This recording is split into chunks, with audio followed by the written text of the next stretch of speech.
News India 27 नव्या पिढीचं नवं माध्यम। नाशिकच्या सिडकोतील माऊली लॉन्स लगतच्या महालक्ष्मी नगरमधील श्री ज्वेलर्स दुकानावर दुपारी 1 ते 1:30 वाजेच्या सुमारास दरोडा पडल्याची घटना घडली आहे।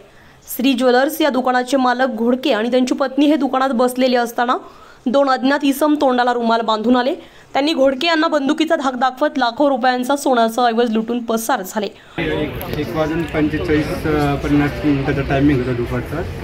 तेव्हा अचानक एक जण आला, त्याने पिस्तूल काढली, त्याच्या पाठीमागे लगेच दुसरा आला सेकंदाच्या अंतरावर आणि मग त्याने एकाने पिस्तूल काढली आणि माझ्या अंगावर रोखली आणि दुसरा जो आला तो मध्ये लगेच काउंटरच्या मध्ये आला आणि त्याने सगळे ट्रेचा माल काढायला सुरुवात केली। त्याने ट्रेचा माल गोणीत भरत होता तो आणि दुसऱ्याने मला पिस्तूल रोखून बसून ठेवले। तुम्हाला काही मारहाण वगैरे केली का त्यांनी? मारहाण वगैरे काहीच नाही केली, फक्त तो पिस्तूल रोखून उभा होता माझ्यावर आणि दुसरा जण ट्रे मधून माल काढत होता। भर दिवसा रहदारीच्या ठिकाणी दरोडा पडल्यानं सिडको परिसरात एकच खळबळ उडाली आहे।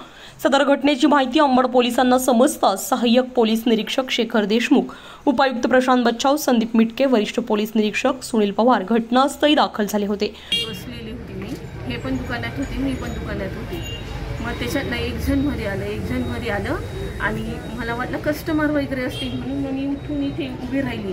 बघितलं तर बाहेर पण अजून एक जण होतं, दोघांच्या तोंडाला मास्क बांधलेलं होतं। मग माझ्या लगेच लक्षात आले मास्क घालून कधी कोणी सोनाराच्या दुकानात एंट्री करतं म्हणजे काहीतरी हे आहे। तोपर्यंत माझ्या डोक्यात आलं, तोपर्यंत त्याने त्यांच्यावर बंदूक रोखली आणि म्हणे तुम्ही बिलकुल चूक उभं राहायचं, बिलकुल कुठेच हालचाल करायची नाही, बाहेर बघायचं पण नाही, कोणाला बोलवायचं पण नाही, कोणते दाबायचे पण नाही म्हणे।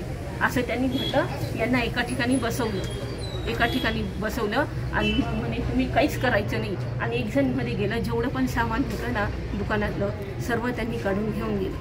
पुढील तपास अंबड पोलीस करत आहेत। आज नाशिक शहरातील अंबड पोलीस हद्दीतील महालक्ष्मी नगर येथील श्री ज्वेलर्स या दुकानात 2 इसमांनी हातात पिस्तूल घेऊन प्रवेश केला आणि धाक दाखवून त्यांनी दुकानातील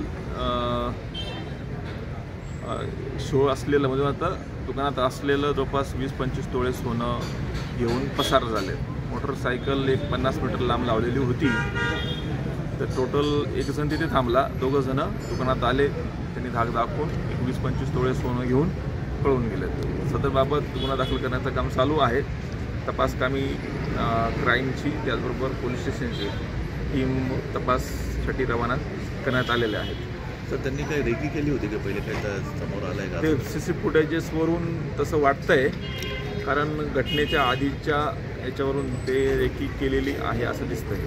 ते बुलेट गाडीवर आले होते लूटमार करायला?